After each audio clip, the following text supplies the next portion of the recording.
Shalom. Bwana Yesu asifiwe na kusalimu tena na tena katika jina la Yesu, na ukaribisha wewe ambao umekuwa mwaminifu kufuatilia mwendelezo wa tafakari na kujifunza, na kutafakari ni moja ya kujifunza. Kwa hiyo nakupongeza wewe ambaye umekuwa ukitafakari pamoja nami napokupitisha katika maarifa kadha wa kadha kadri Roho Mtakatifu anavyotuwezesha, na kukaribisha tena na tena na tena katika mwendelezo wa mafundisho haya. Tumekuwa na mtiririko wa Pasaka tukizungumzia kile ambacho ni maana ya Pasaka, Pasaka imetoka wapi, asili ya Pasaka, nani aliyetambulisha Pasaka, sherehe za Pasaka, faida zake, faida ya Pasaka na tukio lenyewe la Pasaka limebeba taswira gani kwenye maisha ya muamini wa leo. Sasa leo nataka tujifunze kuhusiana na damu ya Yesu, nguvu ya damu ya Yesu. Tunajifunza somo linaitwa nguvu ya damu ya Yesu. Kwa nini tunazungumzia nguvu ya damu ya Yesu? Nataka niweke utangulizi.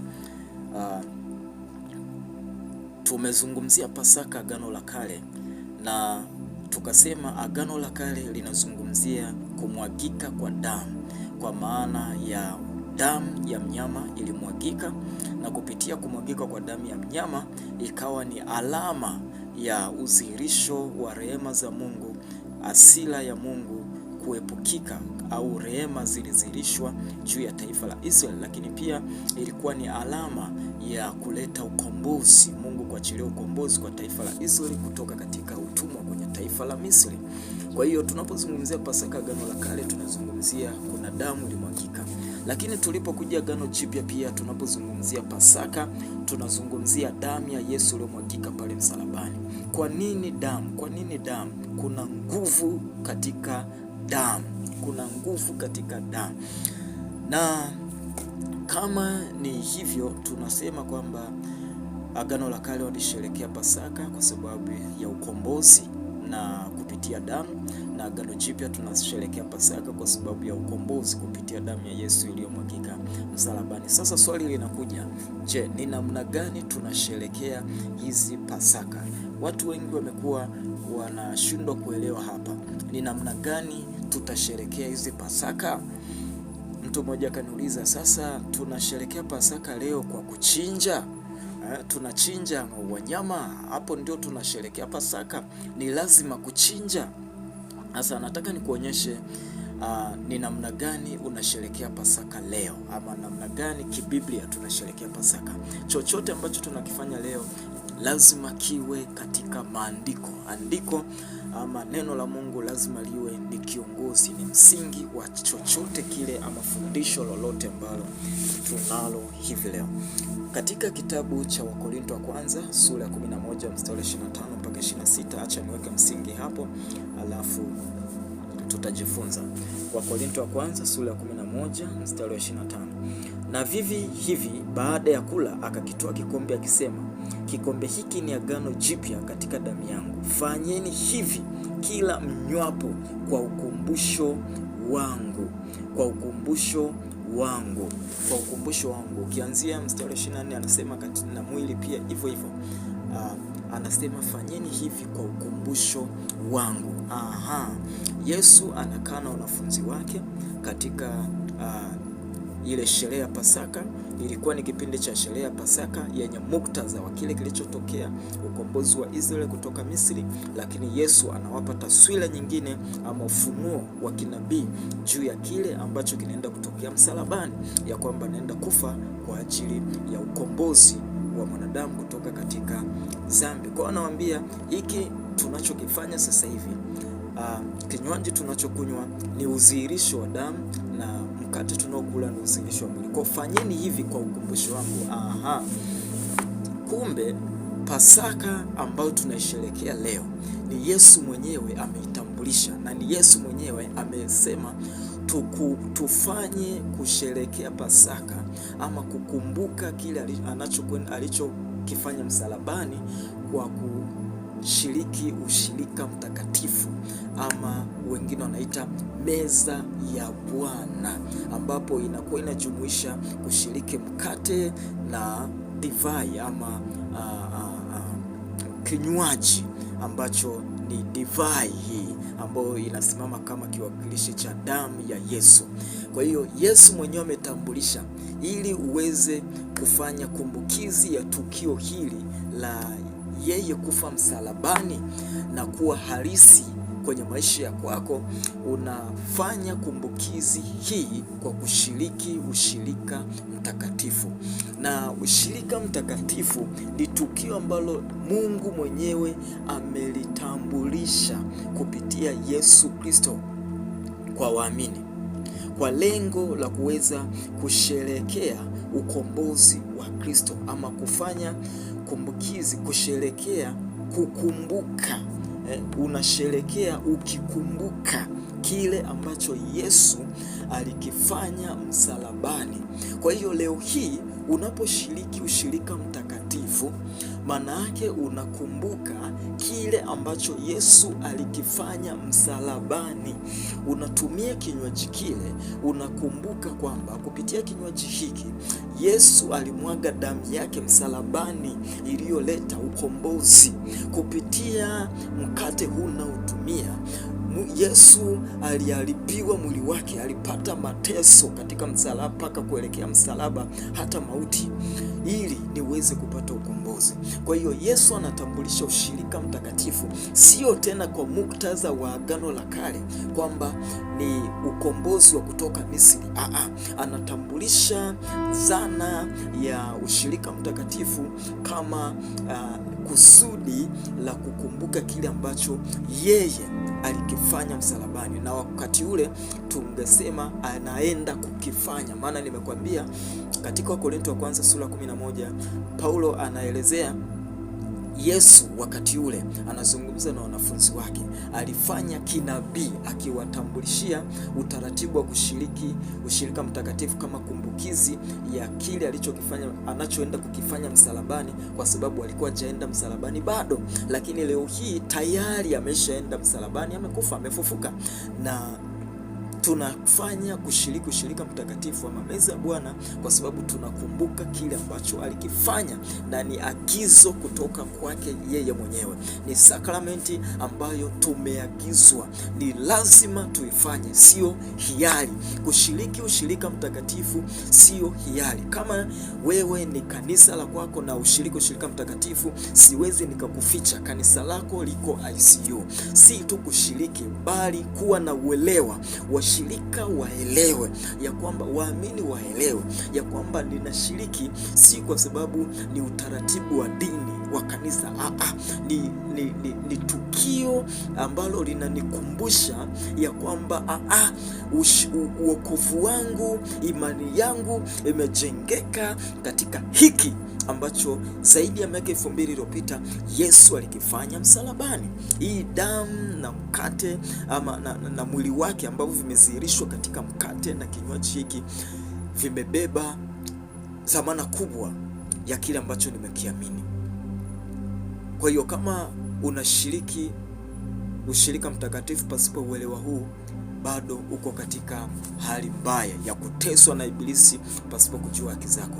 Lakini kama wewe ni mwamini na una muda mrefu ushiriki ushirika mtakatifu, nataka nikutangazia kwamba kuna baraka nyingi ambazo unazikosa, lakini pia kuna mambo mengi ambayo unashindwa kuweza kuyadadavua. Ukishatambua umuhimu wa kile ambacho Yesu alikifanya msalabani na maana ya Yesu kuagiza tendo hili lifanyike kwenye kusanyiko, utaelewa ni kwa nini ni muhimu. Kwa hiyo katika kipindi hiki cha kusherehekea Pasaka, ili uweze kusema umesherehekea Pasaka, si tu kula na kunywa na kula nyama.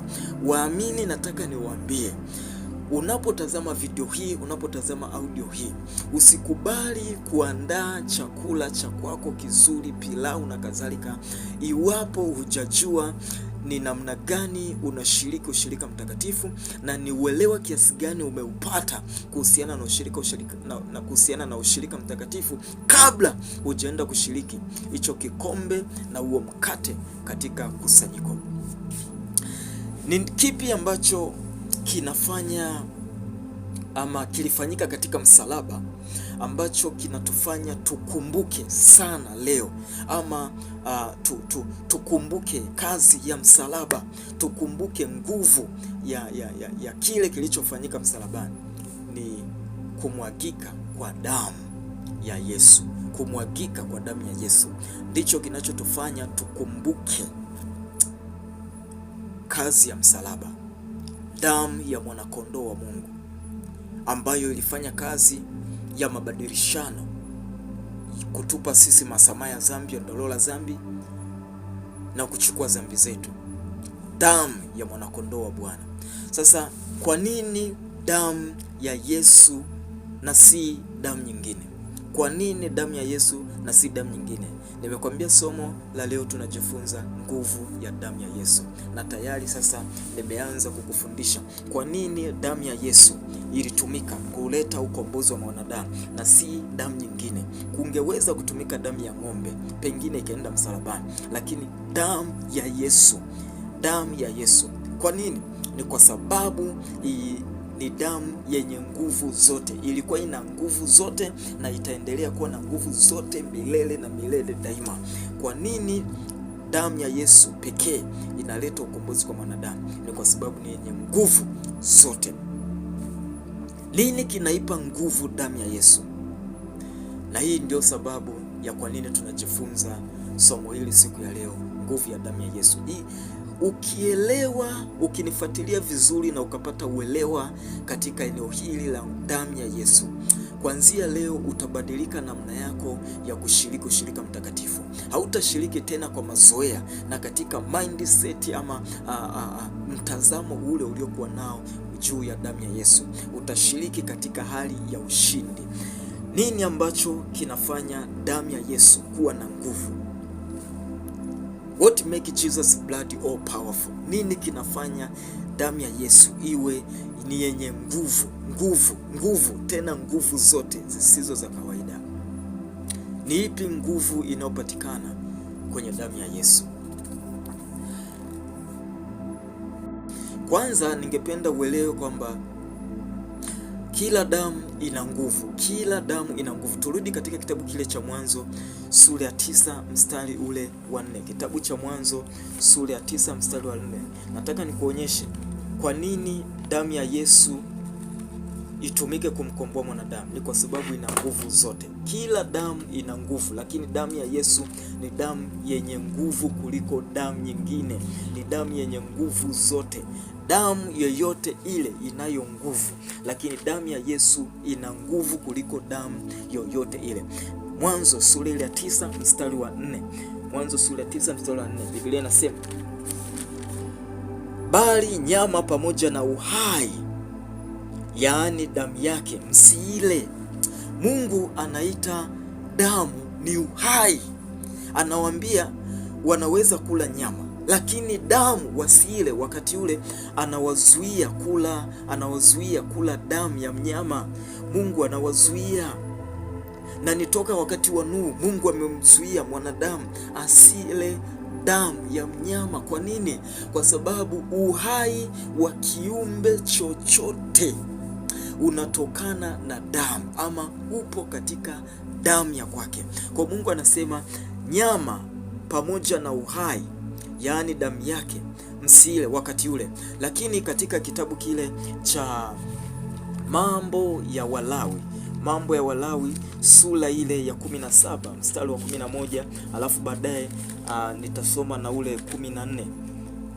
Mambo ya Walawi sura ile ya 17 mstari ule wa 11. Nakimbia hapo mara moja hapa nikuonyeshe.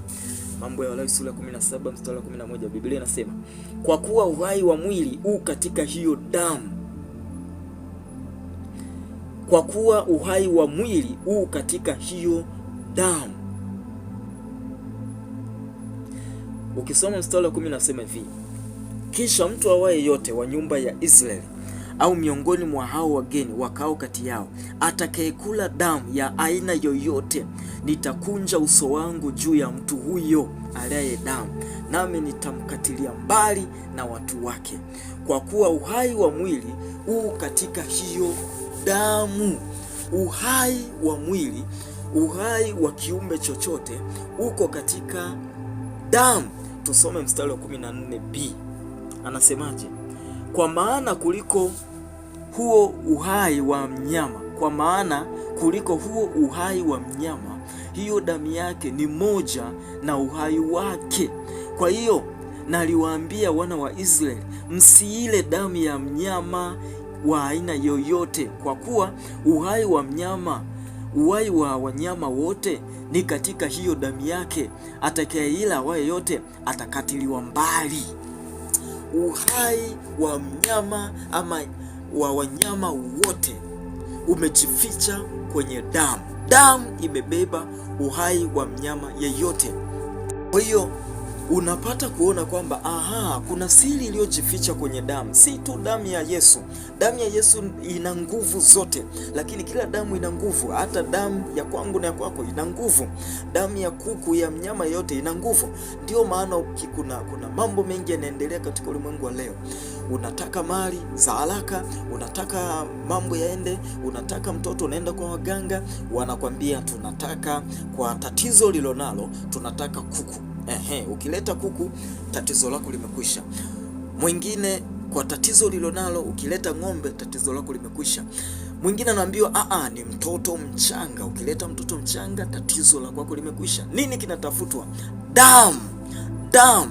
Na damu ya tukio ama tatizo ulilonalo linatoa mwelekeo wa aina ya kiwango cha damu ambayo inatakiwa kushughulikia tatizo lako. Si kila damu itashughulikia tatizo ulilonalo. Kiwango cha tatizo ulilonalo, ukienda kwa mamlaka ya giza kutafuta utatuzi wa kwake, utatumwa sadaka ya damu kulingana na tatizo ulilonalo.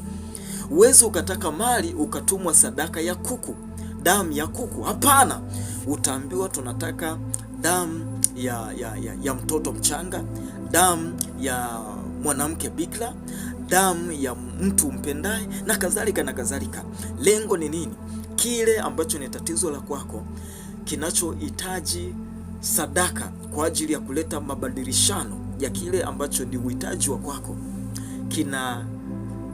kinatoa mwelekeo ni aina gani ya sadaka ya damu inatakiwa ili kushughulikia tatizo la kwako. Toka Adamu hata leo hii damu imekuwa ikitumika na watu wa mielekeo tofauti tofauti. Watu wa upande wa giza wamekuwa wakitumia damu. Mungu anatumia damu kwa ajili ya kuleta upatanisho tangu Agano la Kale na hata Agano Jipya. Anamleta Yesu, anakufa msalabani, ni damu inamwagika kwa ajili ya ondoleo la dhambi. Nini kimejificha kwenye damu? Mungu anakava uchi wa Adamu, anaficha aibu yao kwa kuua mnyama na kisha anatumia ngozi kuwavisha mavazi. Damu ya mnyama inamwagika. Wakati wa Agano la Kale ilikuwa mpaka viongozi wa serikali, wafalme, watu wakubwa, watu wenye nafasi mbalimbali walikuwa wanatoa sadaka mpaka za watoto wao, ili tu amani iwepo katika nchi, amani iwepo katika taifa, amani iwepo katika familia. Makuhani walikuwa wakitoa damu za wanyama, damu za kondoo na ng'ombe, ili tu kuweza kufanya upatanisho wa wanadamu ama taifa na Mungu, kufanya ondoleo la dhambi. Damu ilikuwa ikimwagika toka Agano la Kale. Nini kimejificha kwenye damu? Uhai ulikuwa unatakiwa ili kuleta upatanisho, uhai wa mnyama. Walikuwa wakitafuta uhai kurepress amani. Wafalme wameingia kwenye changamoto, vita inaendelea, mambo ya hapa na pale haendi sawa. Hata wakati wa miungu ya kwao walikuwa wanatafuta uhai wa mnyama kuweza kufanya mabadilishano, exchange, dhambi zao ziweze kusamehewa na hiyo miungu ya kwao. Wanatoa damu, miungu ya kwao iweze kufanya kitu, wanatoa damu. Lakini upande wa Mungu, ili Mungu aweze kusamehe dhambi zao, walikuwa wanatoa damu za wanyama, ili Mungu aweze kuondoa hasira na kuwarehemu, ilikuwa wanatoa wanyama, wanaua wanyama. Uhai wa mnyama ulikuwa unasababisha amani. Uhai wa mnyama ulikuwa unasababisha watu kusamehewa dhambi. Uhai wa mnyama ulikuwa unasababisha watu kutolewa katika kunajisika. Uhai wa mnyama ulikuwa unasababisha amani kurejea kati ya taifa na taifa, kati ya familia na familia, kati ya makuhani na watu wanaoongoza. Uhai wa mnyama ulikuwa unasababisha watu kushinda vita. Nguvu ya damu yeyote ni kwa sababu damu imebeba uhai. Damu imebeba uhai, na hii imekuwa ni sheria ya kifalme, sheria ya kufalme.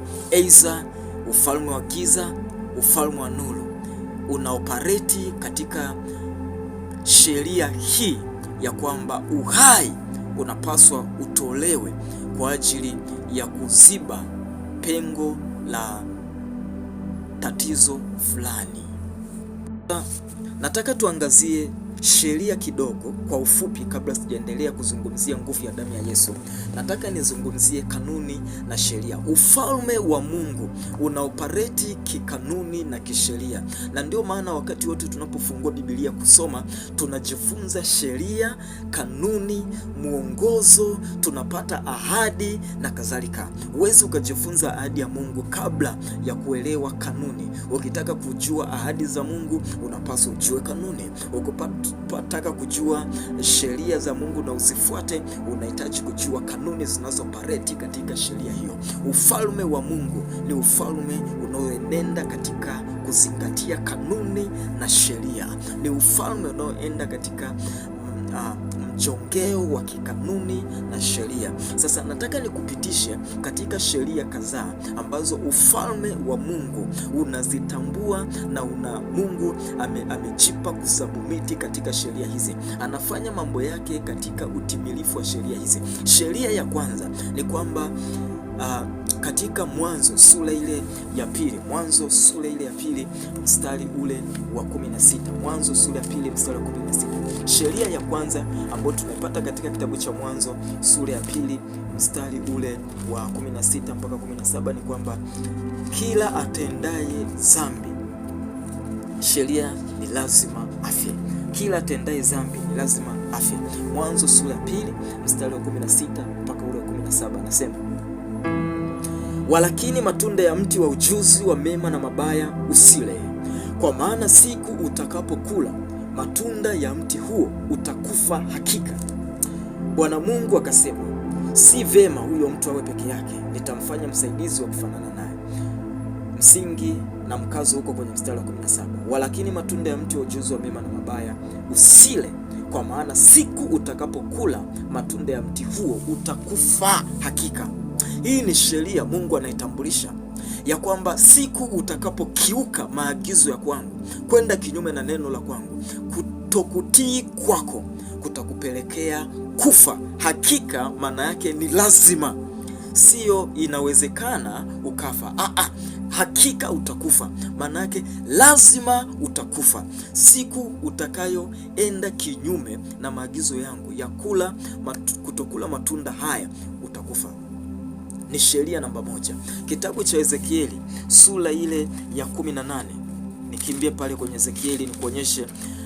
Ezekieli sura ya 18 mstari wa 20, anazungumza, anasema, roho itendayo dhambi ndiyo itakayokufa. Roho itendayo dhambi ndiyo itakayokufa. Mwana hata uchukua uovu wa baba yake. Mkazo wangu upo katika A. Acha nisome tu A 20A. Roho itendayo dhambi ndiyo itakayokufa. Roho itendayo dhambi ndiyo itakayokufa. Hii ni sheria ya kifalme, ufalme wa Mungu mwenyewe. Kila nafsi itendayo dhambi ni sharti ife. Kila nafsi itendayo dhambi ni sharti kufa. Anasema roho itendayo dhambi itakufa. Sheria ya pili, kama sheria ya kwanza inasema kila atendaye dhambi atakufa, sasa Sheria ya pili inasema mwenye dhambi yeyote, ama hii nafsi ambayo imeanguka katika dhambi, ili iweze kuuishwa tena kutoka katika kufa, au iweze kusamehewa kutoka katika kufa, yaani iweze kupona kutoka katika ghadhabu ya sheria ya kwanza, ya kwamba kila atendaye dhambi ama kila nafsi itendayo dhambi ni sharti kufa. Sasa ili hii nafsi iweze kupona katika sheria hii, ni lazima kuwepo na utakaso kwa njia ya damu. Ni lazima kuwepo na utakaso kwa njia ya damu. Tusome kile kitabu cha Waebrania sura ile ya 9 mstari wa 22.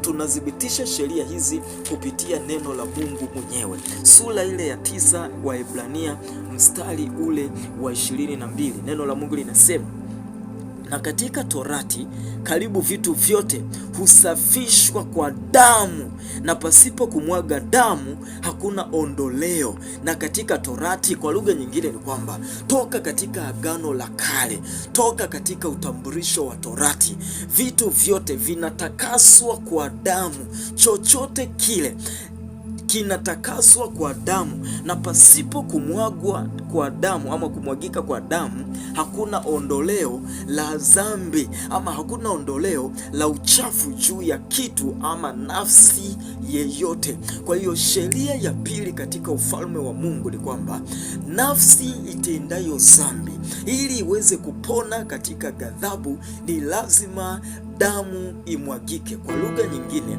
ni lazima nafsi nyingine ijitolee kufa kwa ajili ya hiyo nafsi. Nieleweke vizuri hapa. Kwa lugha nyingine, kwa sheria ya ufalme wa Mungu, kila nafsi itendayo dhambi inapaswa kufa, na ili nafsi hiyo iweze kupona, isiweze kutembea katika sheria hiyo ama kuangamizwa na sheria hiyo ya kwamba inakufa, ni lazima ipatikane nafsi nyingine itakayokufa kwa ajili ya nafsi hii. Kwa lugha nyingine, ili mtu huyu asiweze kuhukumiwa, ni lazima mtu mwingine afe kwa ajili ya huyu mtu. Kwa lugha nyingine, amwage damu kwa ajili ya kumwokoa huyu mtu. Hivi ndivyo Waebrania sura ya 9 mstari 22 inavyomaanisha. Shanto paratosti pelente parato posikaba. Hii ndiyo maana damu imekuwa ikimwagika kuweza kuwaweka watu huru kutoka katika uharibifu wa dhambi. Toka katika Agano la Kale, Mungu anatumia mnyama kuweza kufanya mabadilishano, kwamba uhai wa mtu huyu ili uweze kuwa salama, huyu mtu asipoteze uhai, nafsi isipoteze uhai, inahitajika nafsi nyingine itoe uhai wake. Ndio maana damu inamwagika, na tumesema damu yeyote ina nguvu kwa sababu imebeba uhai wa kiumbe fulani. Kwa hiyo uhai wa nafsi hii iliyotenda dhambi unakuwa salama kwa sababu kuna uhai umeondolewa kwa ajili ya uhai wa nafsi hii. Jete paratosti pelia. Holy Spirit help us to understand. Roho Mtakatifu tusaidie tuweze kuelewa. Kutoka katika Adamu ilikuwa ni swala la kinabii kumuua mnyama kwa ajili ya kuweza kuleta mavazi kwa mwanadamu. Lilikuwa ni tukio la kinabii ambalo linaonyesha juu ya Kristo kutoa uhai wake kwa ajili ya sisi kuweza kupata mavazi ya utakatifu kutoka katika dhambi. Dhambi ni sawa na mavazi machafu. Kwa hiyo Yesu akafa msalabani kwa ajili ya mavazi ya utakatifu, kuleta utakaso kwetu. Ni uhai wa mtu mmoja ulipotea ili kuweza kuuisha uhai wa nafsi ya mtu fulani. Riposti bedia na kuombea Roho Mtakatifu akupe uelewa juu ya hiki tunachojifunza. Katika Agano la Kale ilikuwa si tu kila mwanambuzi au mwanakondoo anaruhusiwa kutolewa, yani si kila mnyama, si kila aina ya kondoo, kwa sababu Mungu amesema sasa mtatoa kondoo, sadaka ya kondoo mwanambuzi atachinjwa kwa ajili ya mabadilishano ya dhambi na hukumu ya hukumu juu ya dhambi na msamaha. Si tu walikuwa wanachukua kila mnyama, hapana. Mungu anatoa maelekezo ni aina gani ya kondoo au mwanambuzi atakayetumika au ng'ombe itakayotumika kwa ajili ya kuleta masamaha, ama atakayetolewa sadaka, ama atakayetolewa uhai wake kwa ajili ya kuleta upatanisho baina ya taifa na Mungu. Kulikuwa kuna special mwanakondoo ama special mnyama, kuna kondoo maalumu, mwanambuzi maalumu, kuna ng'ombe maalumu. Si kila ng'ombe alikuwa anatumika, si kila kondoo alikuwa anatumika. Kwanza, mwanakondoo alikuwa anapaswa kuwa mtakatifu. Namba moja, mwanakondoo alikuwa anapaswa kuwa na afya. Huyo mnyama ambaye anatolewa sadaka sasa kwa ajili ya ondoleo la dhambi alikuwa anapaswa awe msafi, alikuwa anapaswa awe na afya njema, asiwe na makengeza, asiwe na jicho moja alieleweki ni kipofu, asiwe ni kilema, asiwe na kovu, asiwe ana doa lolote. Lakini pia asiwe awe ni mwanamume, asiwe ni mwanamke, na vile vile awe ni mbuzi au kondoo wa mwaka mmoja ambaye hajakutana na mnyama mwenzake, hawajajamiana kwa lugha nyingine. Hivi vilikuwa ni vigezo vya aina ya sadaka ambayo uhai wake utakuwa unakizi, au damu yake itakuwa inakizi kigezo cha kuleta ukombozi ama kuleta msamaha, kuleta upatanisho baina ya mwanadamu aliyekosea na huyo Mungu wakati wa Agano la Kale. Shanto paratosti pelia. Kwa hiyo Agano la Kale nini walikuwa wanafanya sasa kuweza kufanya utakaso kwa njia ya damu? Nini walikuwa wanafanya? Ni process ipi walikuwa wanaipitia? Kwanza walikuwa wanatoa sadaka ya damu ili kuleta utakaso. Sasa watu wamekosea, wametenda dhambi. Nilikutolea wakati nafundisha nakupa taswira ya Pasaka, nikakuonyesha katika Agano la Kale Haruni alikuwa anachukua mikono yake anaweka juu ya mnyama, alafu anahamishia dhambi za taifa pale, alafu kondoo anaenda kuangamia kule, ama huyo mwanambuzi anaenda kuangamia, alafu yule mwingine anachinjwa kwa ajili ya sadaka ya ondoleo la dhambi. Kwa hiyo walichokuwa nakifanya ili kuleta utakaso ama upatanisho wa taifa na Mungu wao, Agano la Kale, wana wa Israeli ama taifa lilikuwa linafanya nini? Kuhani walikuwa wanatoa sadaka ya damu, manake mnyama anachinjwa, mwanakondoo anachinjwa juu ya madhabahu, damu yake inamiminwa katika madhabahu kwa ajili ya ondoleo la dhambi. Na aliyekuwa responsible kusimamia ibada hii ama mchakato huu wa kutoa damu hii alikuwa ni nani? Alikuwa ni kuhani. Wana wa Haruni, familia ya Lawi, ndio walikuwa wanahusika na ukuhani wakati huo. Kwa hiyo walikuwa wanahusika na kutoa sadaka hii, na kuhani alikuwa anapaswa kutoa damu hii kwenye madhabahu, sio vitone vya damu, kumwaga damu ya mnyama kwenye madhabahu. Na ilikuwa ni lazima iwe ni sehemu ambayo ni takatifu. Haijalishi ni wakati ule wa hekalu au wakati ule ambao hakukuwa na hekalu katika safari, sehemu ambayo wameijengea madhabahu ilikuwa inaitwa patakatifu. Sehemu ile ama mahali pale palikuwa ni patakatifu. Si kila mtu alikuwa anaruhusiwa kusimama pale, isipokuwa kuhani kwa ajili ya kutoa sadaka hii ya damu kwa ajili ya upatanisho wa taifa na Mungu.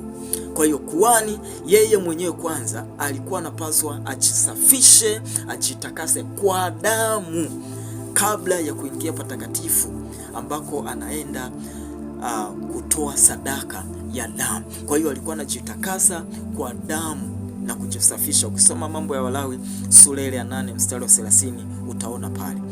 Hiyo ilikuwa ni mchakato ama utaratibu wa Agano la Kale wa namna ya kufanya upatanisho kwa njia ya damu. Katika Agano Jipya, damu ya Yesu Kristo ilimwagika msalabani, lakini damu hii haikuwekwa kwenye madhabahu iliyofanywa na mikono ya mwanadamu. Damu hii inamwagwa kwenye madhabahu ya hekalu la mbinguni, hekalu la duniani. Madhabahu katika hekalu la duniani ni kivuli cha madhabahu iliyoko katika hekalu la mbinguni. Hekalu katika dunia ni udhihirisho ama kiashiria cha madhabahu iliyo katika hekalu la mbinguni.